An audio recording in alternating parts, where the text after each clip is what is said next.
नमस्कार, मैं सारिका। प्रदेश में तीसरी बार भारतीय जनता पार्टी की सरकार धड़ल्ले से बन गई और कांग्रेस आते आते चली गई।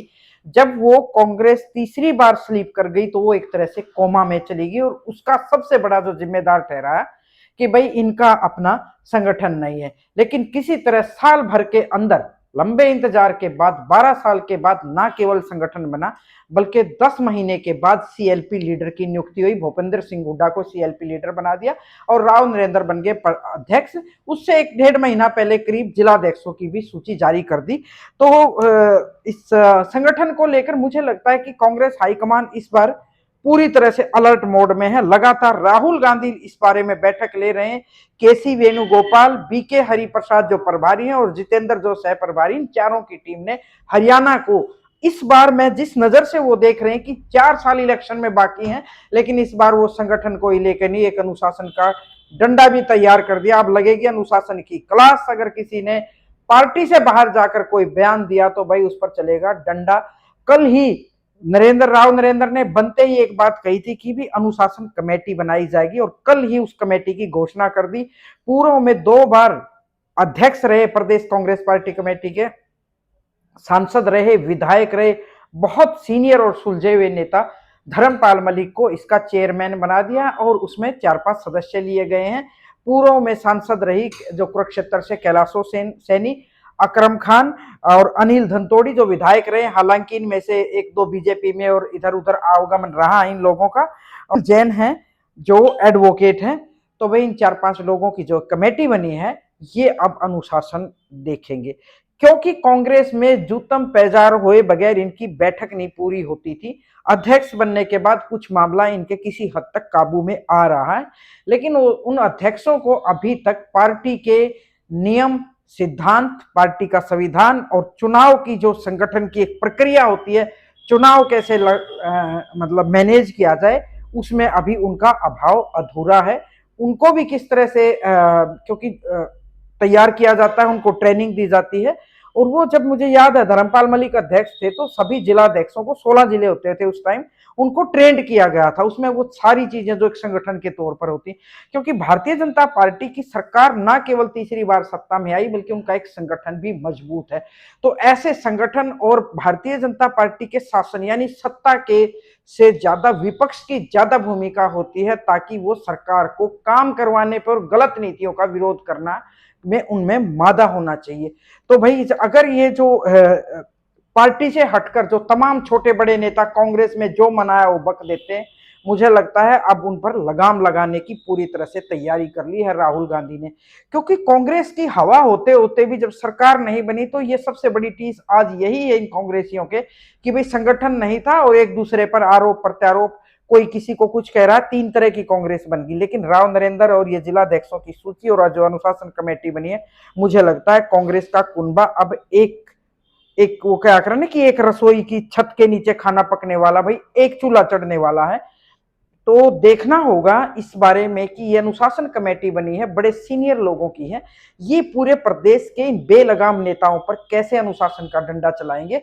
मैंने इस बारे में धर्मपाल मलिक है जो इसके चेयरमैन बनाए कमेटी के, उनसे भी बात की। उन्होंने क्या कुछ कहा ये भी आप सुनिए।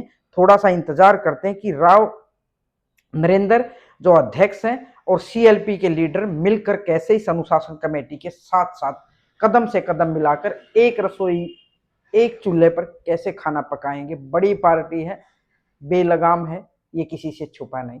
तो थोड़ा इंतजार करते हैं। आप ये धर्मपाल मलिक ने क्या कहा ये भी सुनिए। बहुत बहुत शुक्रिया। नमस्कार। नमस्कार।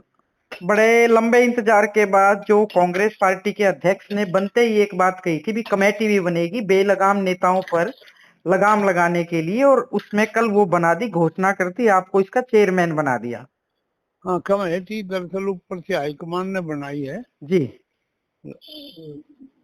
तो मैं हाईकमान का, खड़गे जी का, जी, राहुल जी का, बीके हरिप्रसाद जी का और हमारे सह प्रभारी जी का और हमारे प्रधान जी का और सीएलपी लीडर का, इन सब का धन्यवाद करता हूँ कि जो जिम्मेदारी मुझे दी है वो पूरे ढंग से निभाएंगे और कांग्रेस पार्टी को जी दोबारा से ठीक रास्ते पर लाएंगे और मजबूती के साथ आगे अपोजिशन का रोल करेंगे। जी, ये तो बात आप भी मानते हैं भाई साहब कि मतलब कांग्रेस में जिस तरह की बेलगाम जुबान एक दूसरे के खिलाफ है, ये बड़ी टेढ़ी जिम्मेदारी होगी आप पर इस तरह की लगाम लगानी, क्योंकि अनुशासन तो फिर अनुशासन ही होता है पार्टी में।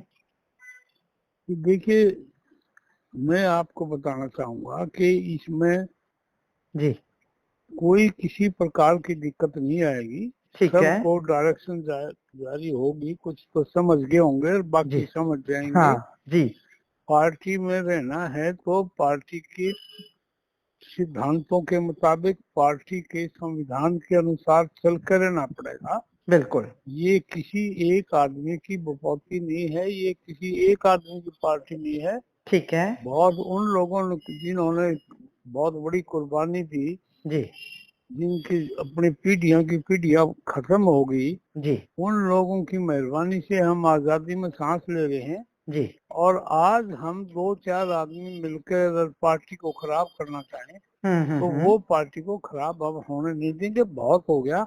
जी हरियाणा आज भी लोग ये चाहते हैं जी कि कांग्रेस पार्टी आए। जी जी और मैं तो इसमें बीजेपी जो काम नहीं कर रही ना, जी उसके कारण हम हैं। अगर उनको यूं दिखे कि भी ये सारे नाश्ता में डंडा दे देगी कांग्रेस है, तो बीजेपी वाले भला बेकार काम करेंगे। अपोजिशन का रोल रूलिंग पार्टी से भी ज्यादा होता है। ज्यादा होता, बिल्कुल हम बिल्कुल। पूरी मजबूती और जो रोल है अपोजिशन का वो जी निभाएंगे। जी जी और कोई भी आदमी, मैं नहीं समझता, मेरे पास कुछों को मैंने टेलीफोन कर लिए, कुछों जी के आ लिए। जी ऑलमोस्ट सारे हरियाणा से सब सीनियर लोगों के आए हैं जी और सब ने मुझे आश्वस्त किया है कि जी बिल्कुल हम मजबूती के साथ एक जगह जी अनुशासन में रह के काम करेंगे। बिल्कुल बिल्कुल। एक आपने अनुशासन की बात कही, आपकी अभी इसको वर्क फ्रेम होने में शायद कुछ समय लगेगा, लेकिन जिस तरह से जिलाध्यक्षों की नियुक्ति हुई है उनको कब ट्रेंड किया जाएगा, क्योंकि उनकी भी बड़ी जिम्मेदारी होती है। आप अकेले डंडा लेके घूमते रहो वो भी नहीं बनेगी, एक टीम वर्क है। तो मेरी एक दिन शायद इस बात पे आपकी बात भी हुई थी कि इनको ट्रेंड कब किया जाए ताकि ये पार्टी के सिद्धांत, ये पार्टी देखिए, की नीतियों पे काम मैं करे। जो अपने टाइम में काम करता था, जब मैं प्रधान था, हाँ हाँ हाँ हाँ तो उस टाइम 16 जिले होते थे सारे हरियाणा में। जी और 4-4 जिलों का 2-2 दिन का कैंप लगाया था हमने यस वर्कर कार पदाधिकारियों का। जी जी जी और उनके अंदर 4 सब्जेक्ट रखे थे।